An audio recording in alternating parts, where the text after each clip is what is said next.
All right, everybody, welcome back to the podcast. Shibbity Wop here with Dr. Jim. We're going to talk a little philosophy of mind today, a little physicalism.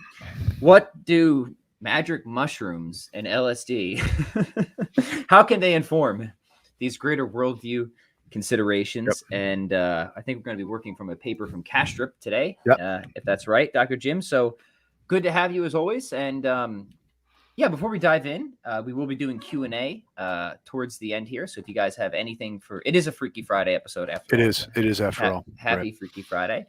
It's been about a week since we talked, man. So I how know. you been? I What's know. new? Good. Good.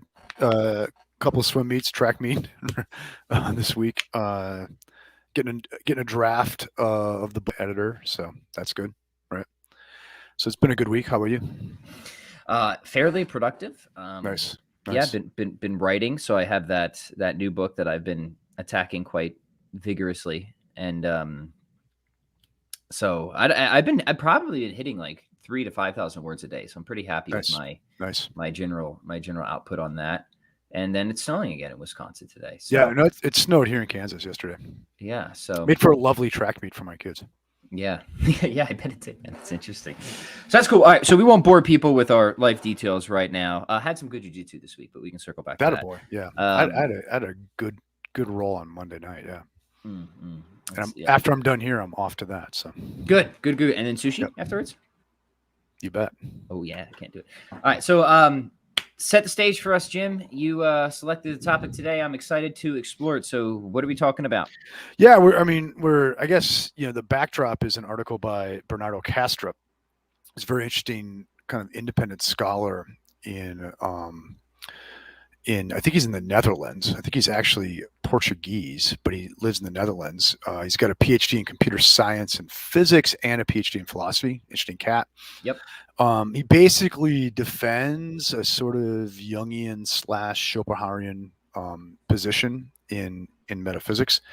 I think in on the sea, like contemporary scene is pretty novel, right? That's maybe less directly with what he's doing in this article. The article that we looked at is an article. The title is "What Neuroimaging of the Psychedelic State Tells Us About the Mind-Body Problem." Right. Yeah. And Kastrup is making to say an argument against. He's making a suggestion against physicalism. Mm-hmm. Based on results of scientific studies of the brain when it's under the influence of psilocybin. Right. Yes. Right. Or LSD. They looked at both. Right. Yeah. Yep. Yeah. Mm-hmm. And I think in some of the broader studies, like the psilocybin thing is like better, like confirmed. Yeah. And magic mushrooms. Yeah. And so he's making the case that like he thinks that the results of these studies tells pretty heavily against physicalism. It's not absolute knockout punch, but it's basically what he's saying is part of what we would expect to find if physicalism were false, we're finding in these studies. Yeah, right? That's a really good way to frame it, because I think sometimes people, especially people who are like committed to physicalism come hell or high water, but anybody in an apologetic stance can get like this. It's like, you haven't proven to me with absolute certainty that this position is false. But that isn't how these types of arguments typically go. It's saying, hey, here's a physicalist hypothesis. And here's our sort of broad degree of expectation of what we would expect if that hypothesis was true. Yeah. And we're seeing something that is definitely not what we expect and actually pretty much the opposite of what we expect. Right. So that is evidence against the hypothesis, even if it doesn't definitively rule it out. And I think he's probably bolder. He seems to think this is quite strong evidence against the hypothesis. Yeah. But he leaves open a few loopholes of saying like, no, maybe this could, but he calls them like strongly implausible, right? So it's always important just to get the context situated. And Kastrup's an interesting guy. If you look at and I'm very sympathetic to like this approach, right? So for Kastrup, what is going on in the actual empirical literature in psychology, in cognitive science, in neuroscience, right, makes a difference in for how he's going to argue for a position in philosophy of mind, right? Mm-hmm. And like a lot of us do this hand waving like neuroscience, but all we mean is, there's correlations, but how do we make sense of the correlations? Okay. But there's like very important points in Kastrup's actual argumentation where he gets into the nitty gritty, right? Mm-hmm. Of some of this literature to like make a case that, but what we're seeing here doesn't fit physicalism very well. right? Yes. Mm-hmm. And like one of the things he'll appeal to quite often is in a number of his writings. And this guy's a machine. Like he's like written like 8 books in 10 years or something like that. He's like, yeah, and plus some papers, and yeah, he's a machine, right? Anyway, I think because I think he kind of like struck it big in the corporate world when he was a computer scientist, and then like kind of like early retirement went He's to like completely dedicated himself. yeah, This. like, Yeah, I'm I like love it. man, that's how to do it, man. That is how you do it, right? If I had it back, right? But anyway, so he like the literature on dissociative personality disorder is huge for what he's arguing in his philosophy of mind stuff, right? The empirical literature on near-death experiences is huge in his philosophy of mind stuff, and then in the psilocybin, right? The literature on the empirical study of psilocybin's effects is huge, right? So this is just like one example of this kind of very, very scientifically informed argument in the philosophy of mind that is actually anti-physicalist, but it's also not a sort of like intelligent design thing where I'm studying the science to show you a gap in the science. Do you see what I mean? Which I'm not. I mean, we can weigh in on our different views about the status of that, right? That's not what Kastrup does. Like Kastrup is saying, well, what does the science tell us about how minds actually work, and then what implications can we draw from that metaphysically? Right? Yes, right. So, however cool I think just the topic is intrinsically, and I do find that the topic of psychedelic drugs extremely interesting, right? But even leaving that aside, I just think it's a great example for our listeners to see. Like this is like what I think really receptive, open, responsible use of science in philosophy looks like. Yeah, and you called him an independent scholar, and I just wish we had more scholars like him, right? Obviously, you and I are probably going to think differently than him on certain things, but I really respect the work this guy is doing. Like he seems to be a man who is not only a machine, but is just he's just trying to hunt down truth. God bless him for that, exactly. Yeah, and I tell you, man, this dude, like, he hates materialism with a white hot passion. I'll tell you. So all right, so let's let's go back to basics for people who are new. He's arguing against physicalism here. What do we mean by that? What is the physicalist worldview? And this is another reason why I like Kastrup's stuff. And I mean, I've kind of like developed an embarrassing man crush on this guy, right?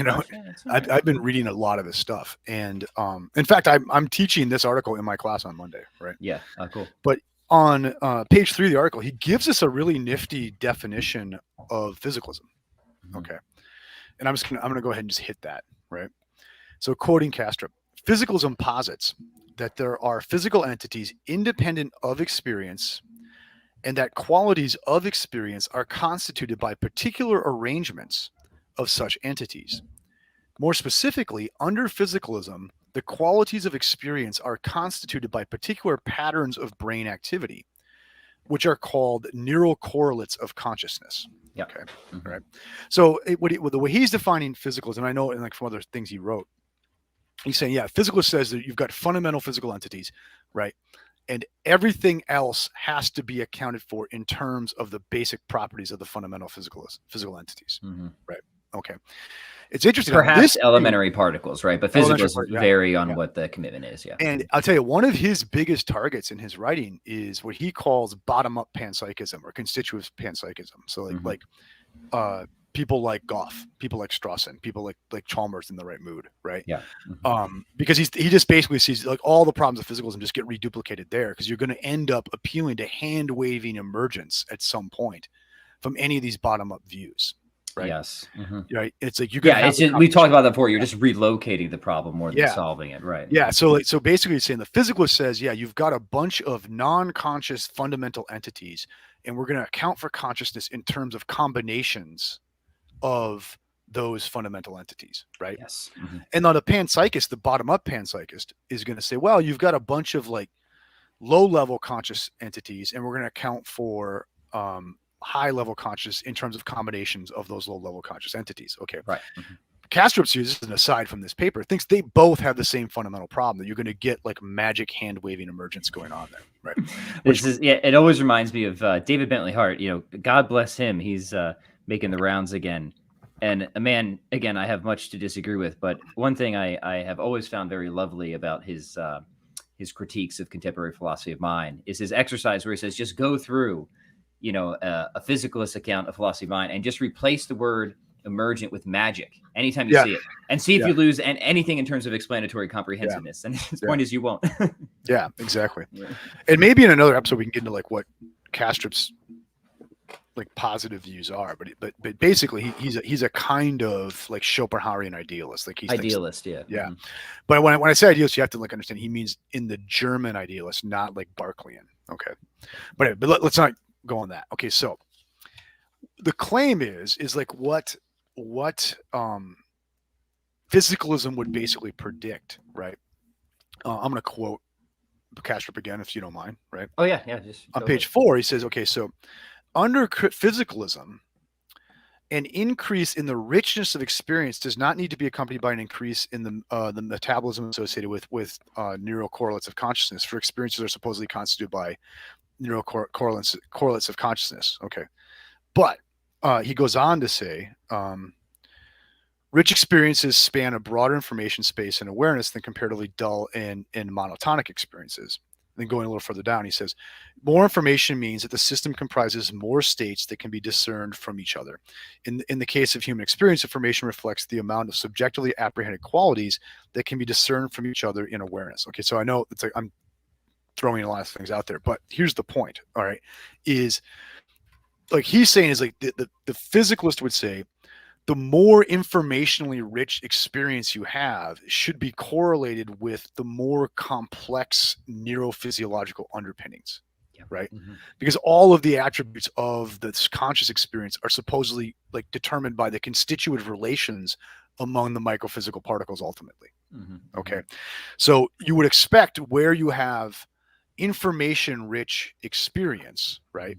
Complex experience, it's going to be correlated with one-to-one with like or to some degree a more rich in terms of complexity and interrelated information going on in the brain. So more, think about it this way, gentle listeners, more information, more activity in the relevant regions, because he admits that you might not need more activity overall. Yeah, exactly. But more activity in the relevant regions. So for example, there's clearly more information in terms of awareness if I'm listening to, he uses the example of Beethoven, right? Than if I'm just sitting in a silent room or something like that. Or if I'm looking at a fireworks show versus just a sort of, drab overcast night or something like that. Mm-hmm. So would you say there's more information going on at a performance of the Brandenburg Concerto than there is at an REO Speedwagon cover tune at the Waukesha County Fair? Oh, dang, man. That's a comparison, dude. Dude. That hurt, Jim. Come on.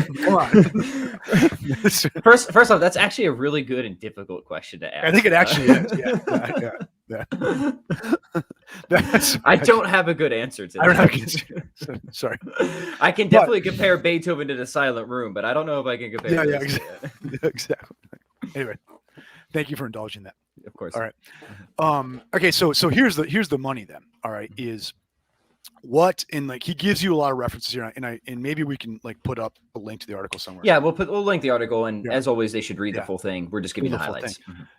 What the empirical study in terms of fMRI, I don't know, and looking at like blood movement in the brain and metabolism and all that going on in the brain is showing is that when people are on psychedelic drugs, in particular psilocybin, what you're getting is not an increase in brain activity, not an increase in activity, not just in the relevant areas of the brain, like the brain, right? Mm-hmm. You're getting a decrease. Like when you're taking this, when you're under the influence of this stuff, your brain, this is not his term, but it's the way I'm putting it, is essentially shutting down. Mm-hmm. Okay. But at the same time, what's going on experientially is you're getting an extremely information rich experience going on. Like even if you're just talking at the level of like colors and like visual displays, you're getting this incredibly, think of like people report of like or meeting a giant worm or something. Yeah, or just even like people get report like seeing very intricate geometry and stuff in these experiences. Mm-hmm. This is highly information rich, but the overall like complexity of the activity in the brain is dropping. Right. So this is it's important because really, physicalism makes a prediction. It says if we're getting a richer experience, we would expect richer activity. Yeah. But here we seem to see exactly the opposite of it, where we have, by all accounts, enormously rich experience and yet activity is decreasing. Yeah, Yeah, exactly. Right. mhm.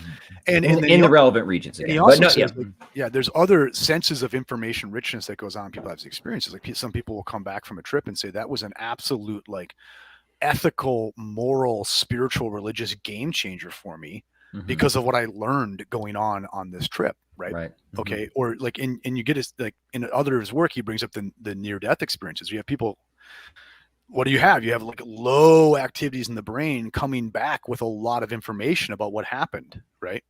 So it looks like whatever you think, like even with getting into the veridical nature of the near death experiences, just the fact that people are coming back having had information rich, Right. like education happen Yeah. in the experience, that is not at all what we'd expect on a physicalist model. Well, dude, that's what I've been saying for a while is, because so first off, years ago, I was really interested in psychedelic research and NDEs. Now, I've never taken a psychedelic in my life, just for whatever that's worth, but I was really interested in it for these greater worldview debates and what is a human person and what is mind. Right.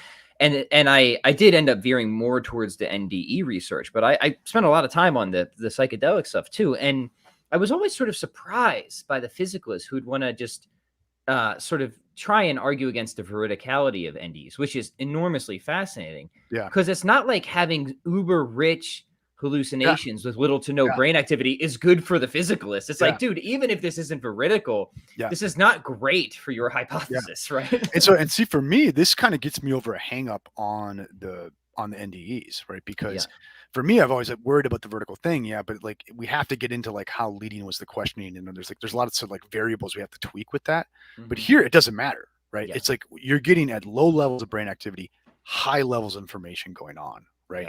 So it looks like you cannot say whatever, like, and I don't think this like gets you substance dualism or anything like that, but I think what you have to say is like the relationship between consciousness and the brain that we would expect if physicalism is true doesn't seem to be going on here in these cases. Yeah. Right. Yeah. Failed prediction, it seems. Failed prediction. Yeah. And now, Kastrup goes through a lot of like potential objections to this. One of these that I find is really, really interesting. Okay. And his reply to it, I find is very, very interesting. Right. Is he says like, well, like one of the things to note is when you're on these drugs, when you're eating these plants, is like the way I put it, right? When you're eating these plants, when you ingested these plants, psilocybin,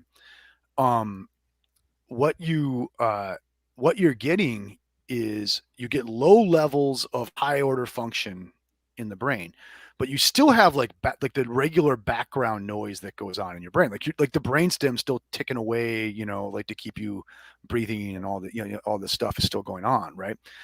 And so like some people will say is, well, no, what you're doing is just like the foreground is taken out. So like the background that's always there and always tripping, man. Yeah. So like the idea is like, you've always got a trip going on in the back of your mind. And when we shut down the higher part, it comes to the fore. Okay? Yeah. I laughed out loud at this one. It was pretty rich. Yeah. Okay. But I mean, look, it's an interesting suggestion. Don't get me wrong. It's just funny. Yeah. Well, okay. And the way Kastrup deals with it is he says, well, are you trying to tell me that the brain has evolved to have like a background trip going on all the time? Right. I mean, he just finds that like strains credulity. Because it's enormously not just complicated, but expensive in a lot of ways. Right. So that doesn't really fit with evolutionary theory too well. Right. Now, my reaction was like, if that's the case, holy crap, is that cool? Like, okay, so so then it would seem we're set up to think this, right? And we just have to get out of our own way to think it, right? So if you're getting like spiritually rich experiences through this, and it's like in a sense wired in there to be doing this, that to me is like that's a strike against a terribly like reductively secular worldview too. Do you know what I mean? Especially when you start talking about, I could see that. You know what I mean? Right. And so I think either way that objection reveals more. Yeah. Like I'm glad you brought that one up, because I found that to be actually the most interesting objection. Yeah. There's just sort of we're all tripping. We don't even there's just too much noise. We don't get to experience the trip we're constantly on. Right. Yeah. Yeah. So, but if there's like a background trip always, well, then it would seem that's going to contain important information about what we are and who we are. Which that doesn't fit really well, right? So then, that also seems testable, right? If there's a background trip, then why can't we just continue to lower brain activity and everyone starts tripping? And that doesn't seem to be what happens, right? Well, I mean, if you take the psilocybin, you're probably going to hit that. Well, I mean, you could lower brain activity in other ways, right? Yeah. So that's what I'm saying. Like, if there's always this background trip, Yeah. then it seems like we should be able to test that in other ways to see if we can get there. Yeah. And from what I understand of the various things that limit brain activity, it isn't like we often get these kinds of trips, right? Yeah, it might be though. You got to like really hammer it. You need the LSD, right? So, yeah, maybe really it's just this down. sort of pathway or something like that. Or right? it's just like you really need to like really hammer it with the drug. Yeah, but at that point, it's just the hypothesis is getting so ad hoc. Yeah, it's getting heavy that I just can't take it too seriously anymore. Yeah, right. And so once again, you know, I find it very fascinating. I mean, this is a great case where you can say, now it's just a couple studies, like don't overdo this. And I don't want like 75 like Twitter posts about abusing the science like that. It's just a couple studies that Kastrup's like bringing into this, but you can say that this is a case where what you're actually finding out in the sciences is supportive of a non-physicalist view, right? And not because you're saying there's like something the sciences are missing. It's like it's a positive piece of evidence, right? Yeah, right. If you're not a physicalist, this type of stuff isn't that surprising. Right. Maybe you wouldn't predict it exactly. I don't know how you would do that, but these sorts of things like NDEs, I think are better. Like this is just the sort of thing we might expect on a particular worldview. It is not at all the sort of thing we would expect on a physicalist worldview. Exactly. Right. Exactly. And in that sense, it's at least, as Swinburne would say, a C-inductive argument, right? Yeah. Yeah. Exactly. So yeah, awesome. Anything else you want to say about that? Obviously, we'll read. You know, so does it refute physicalism? No. Yeah, it doesn't. It's not a complete knockdown refutation, but I found this to be a really interesting consideration that is confirmatory in some sense, or disconfirmatory, depending how you look at it, right? Yeah. Yeah. Shall we take some questions, Jim? Should we get freaky on this Friday? Here's one that ties into religion. Danny says, how would you respond to people like Joe Rogan, who thinks psychedelics can explain away and refute religious experiences or truth, maybe like Moses and the burning bush or various visions or et cetera, right? Is this something that if we open the door to, Jim, it's gonna be bad news for all spiritual and religious people in general? What are your thoughts on this? Well, I guess first I would say like whether or not the door's open, right? This is a part of human experience. It's been long been a part of human experience, right? You know what I mean? And so the reality of it's being studied. I mean, so I don't think we have a choice in the matter, right? But moreover, like I'm not sure. I don't know that Rogan uses this to refute religious experience, right? I mean, it seems like Rogan's pretty open that he's learned some important things by using psychedelic drugs, right? And sometimes when you hear Rogan talk, like he's got a white hot hatred for organized religion, right? But I don't think Joe Rogan is like some kind of naturalist either, right? He seems like very open to the reality of consciousness. Like when you strikes me as a guy who's on a spiritual quest. Yeah, right? when like you watch his episode he did with Philip Goff, right? It was like you could see like Rogan just thought like he couldn't get what Goff was talking about because the physicalism that Goff was arguing against seemed to Rogan to be so absurd in the first place. Why are you bothering spilling ink over this, right? Do you know what I mean? I'm not coming out to like try to make like, you know, Joe Rogan the great philosopher of mind or something like that, but I don't think like Rogan is necessarily saying this refutes religious experience. Okay, and I think he would say, you know, it might refute a kind of religious exclusivism because you can see the use of these drugs all over all sorts of religions and things like that, and certain experiences going on, right? You know what I mean? And I think like my own take on this is like, look, you know, my ability to see this cup or this can as, you know, the green, you know, thing in my hand right now, I mean, a necessary condition of that is a certain kind of brain chemistry, right? Okay. So there's got to be stuff coming in and it's got to interact with my brain chemistry in a certain way. Okay. Likewise, if you put me on psilocybin, I would see things differently there. Okay. But I don't see up front a reason to say that like this, like the ordinary non-psilocybin driven experience is somehow veridical, but the psilocybin one is not, right? I think it's perfectly plausible to say there could be aspects of reality that these drugs show you that you don't see under normal experiences. That was essentially Huxley's view, right? He thought that our brain was just a limiter, right? Yeah. And exactly. it had different things that it would filter out, Yeah. and depending how you kind of messed with it, right, or Yeah. depending what you took, you could filter out more or less, or switch the filter. It was he called it a reducing valve. That's right, it's a reducing valve, right? Exactly. Interesting hypothesis. I mean, because like we I think this is like pretty hard to resist. Is like our experience is a selection based on like the evolution of our sense organs and stuff, right? Of out of what are the possible experiences that could be had. And if just because we've messed with something to see things differently doesn't mean what it's seen isn't there. So like if you said to me, hey, you know, I know this is one of Rogan's favorites, is like apparently there's a bush that's full of DMT that would have been around where Moses is supposed to have seen the burning bush. So maybe it's all a metaphor for DMT.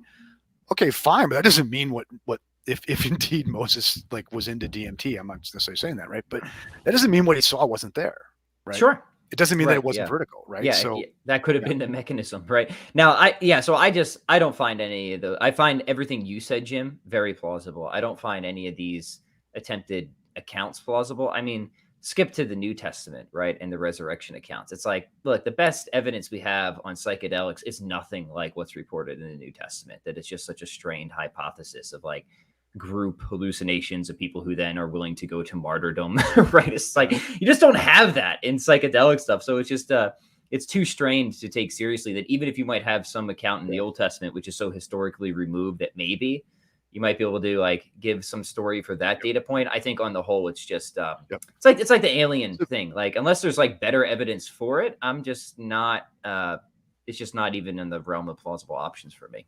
Yeah.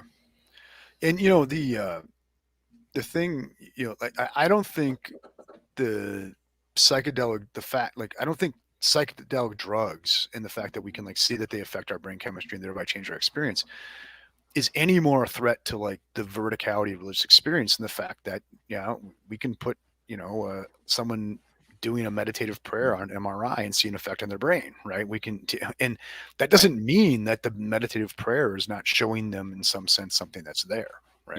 Yeah. Right. Yes. Very good point. There was one other thing I wanted to say. If you put me on an MRI when I see this can, right?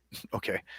There's going to be a neurophysiological event going on there. It doesn't mean the can isn't there. Right. Right. Yeah. We're going to make everyone into a solipsist pretty quick if you take that attitude. Right. Yeah.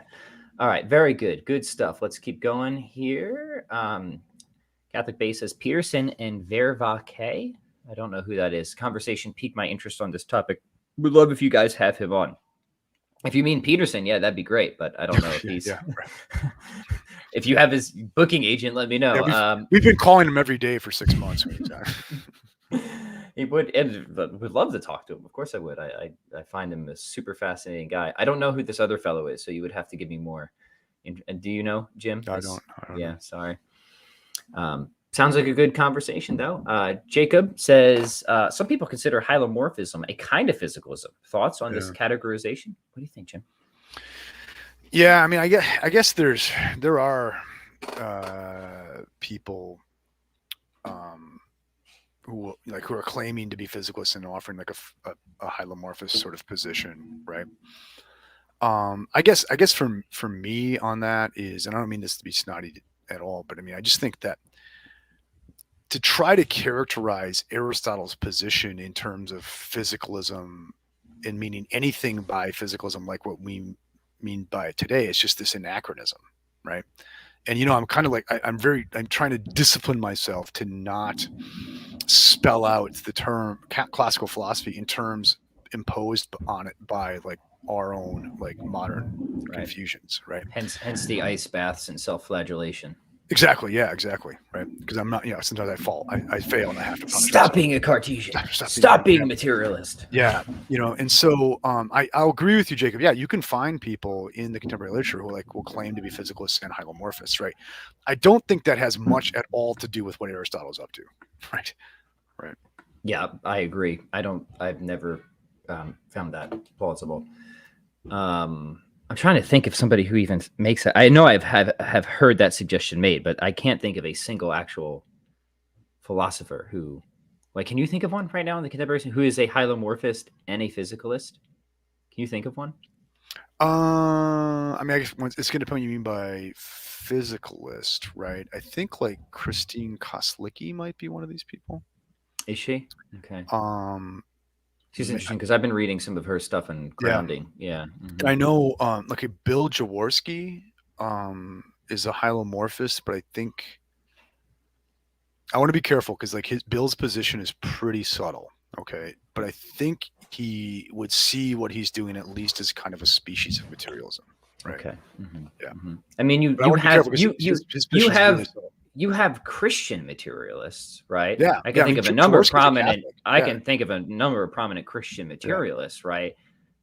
But are they physicalists in the contemporary sense and hylomorphic? yeah. That's the thing. Is like a physicalist is like it's a very Right. specific thing, right? Yeah, and I can't think of one. Right.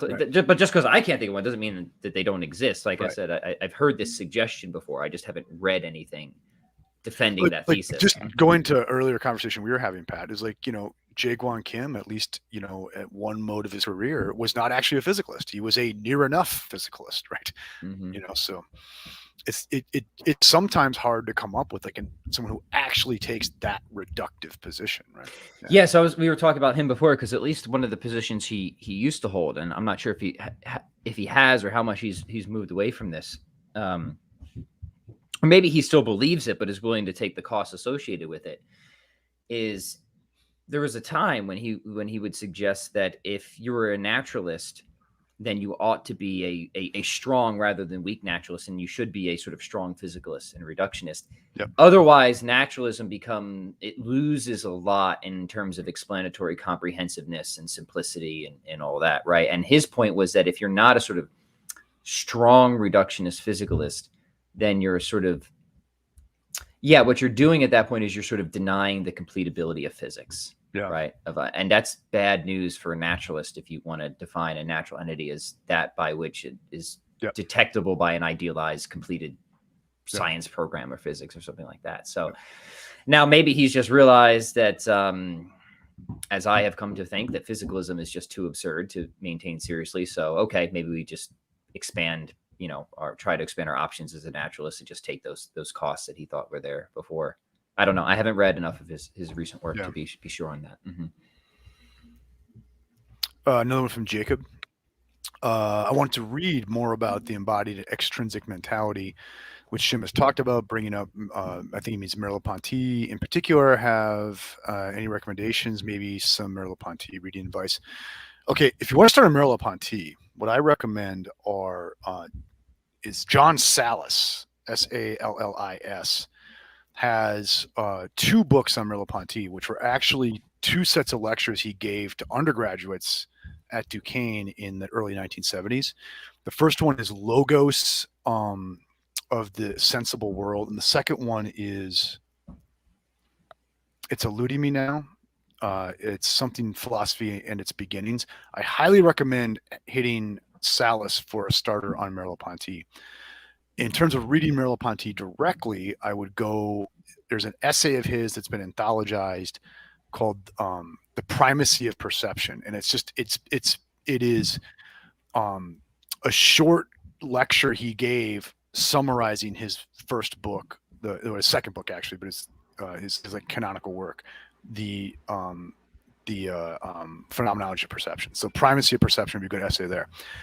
In general, though, I think the go-to on this is to read Charles Taylor and Herbert Dreyfus's Retrieving Realism. It'd be a very, very good way to go with that. Great book. I read that at your recommendation. Yeah, it's a very good book. And then finally, the least of all these options is if you go to the SoundCloud or the plug it. Yeah, exactly. You go to the SoundCloud or the Spotify for the Thomistic Institute. My lecture I gave last fall at Yale on artificial intelligence would be a not entirely terrible place to start with this, right? Yeah, so if you go find my on SoundCloud or Spotify, my lecture from Yale, hit that, and that would get you started too. And there's references in there too. Yeah, I really do appreciate what the Thomistic Institute is doing, sending people like good Dr. Jim into the trenches, and that's cool. Do you have any talks coming up?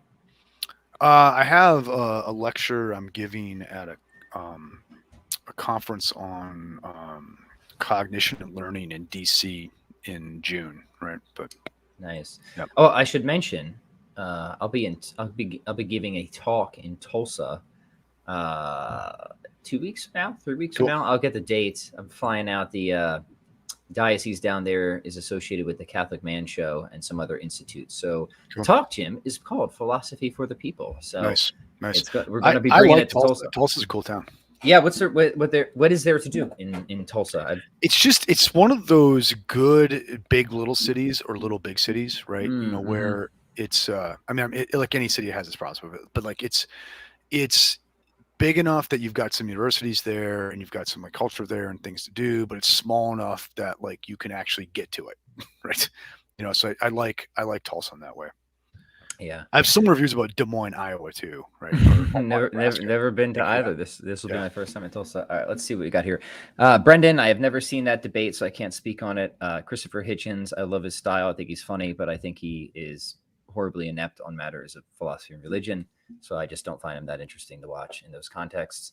Biao says messing with the wiring in your TV may provide or remove access to channels that really exist out there, and related issues in hypoxia-induced mystical experience. I think Kasher talks about this. Oh, I think he's just linking back to the point you were making about the soda can, Jim. Mm-hmm. Yep, exactly. Yeah. So where are you at then in the book that you're writing right now in Philosophy of Mind, Jim? How much of what we're talking about here is being explored in this new work of yours? Not much, because like in that book I'm like trying to avoid like the metaphysics of mind like really hard and just and just to look at like what is meaningful about having a mind, right?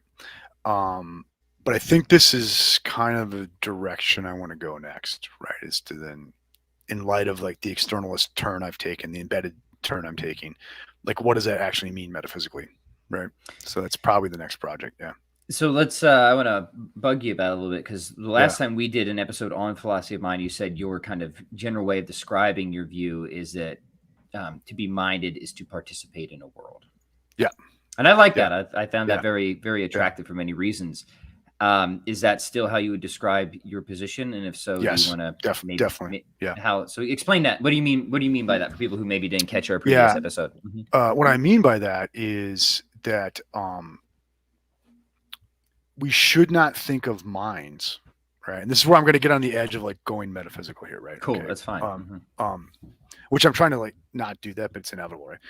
We should not think of minds as, or like, let me go back, like Wittgenstein in the Blue Book and also in the Philosophical Investigations just goes off on the question of where is the mind located? Is the mind behind my eyes, right? Okay.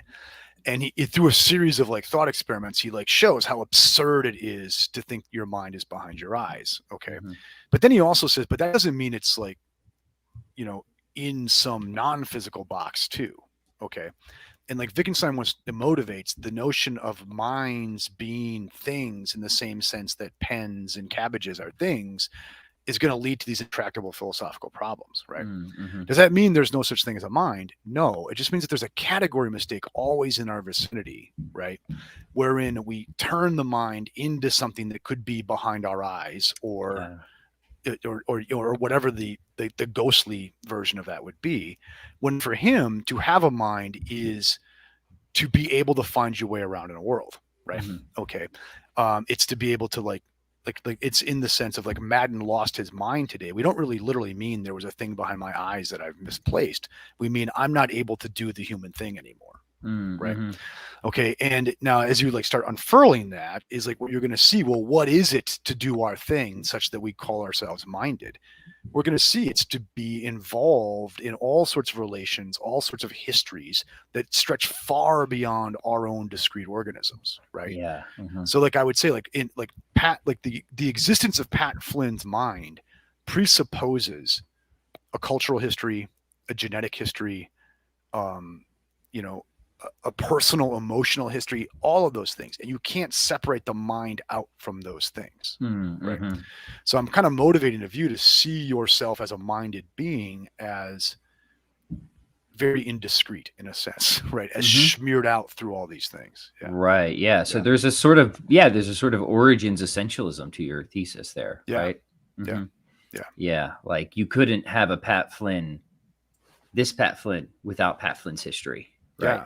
Yeah. Or like, one of the ways I put it in one of my examples is like, okay, you want to say like, is my thought about Paris, is it in my head or is it in my like ghost or something like that? And one of the points I'll make is like, look, if Charles Martel doesn't manage a win at Tours, right? Well, then what accounts for thinking about Paris is very, very different. Do you see that? So like, for me to be thinking about Paris and the manner in which I think about Paris is partly determined by events that happened 1,000 years ago. Yes. Right. Okay. So like, where is my mind then? Right. It's smeared all over the place. Smeared. Yeah. It's smeared. Yeah. Yeah. That's awesome. I'm pumped for that book, man. Let's take one more question and we'll close it out today. Oliver says, is E.J. Lowe's substance dualism similar to Hypomorphism? No, I don't believe it is. Right. Though I find Lowe's position extremely interesting. Right. And if you want like my detailed take on that, check out Mind, Matter, Nature. I do a lot of work with that, with Lowe's last book on philosophy of mind in that book. Yeah. Plug it. Amazon, best place still? It's on Amazon. Yeah. Mind, Matter, Nature by Dr. Jim Madden. Grab a copy if you haven't. Catholic University Press needs your support, so please. Yes. And oh shoot, what was I gonna say? It escaped me. It's Friday. My brain is just I understand. It's done now, man. It's done. It's ready for the weekend. What do you got coming up?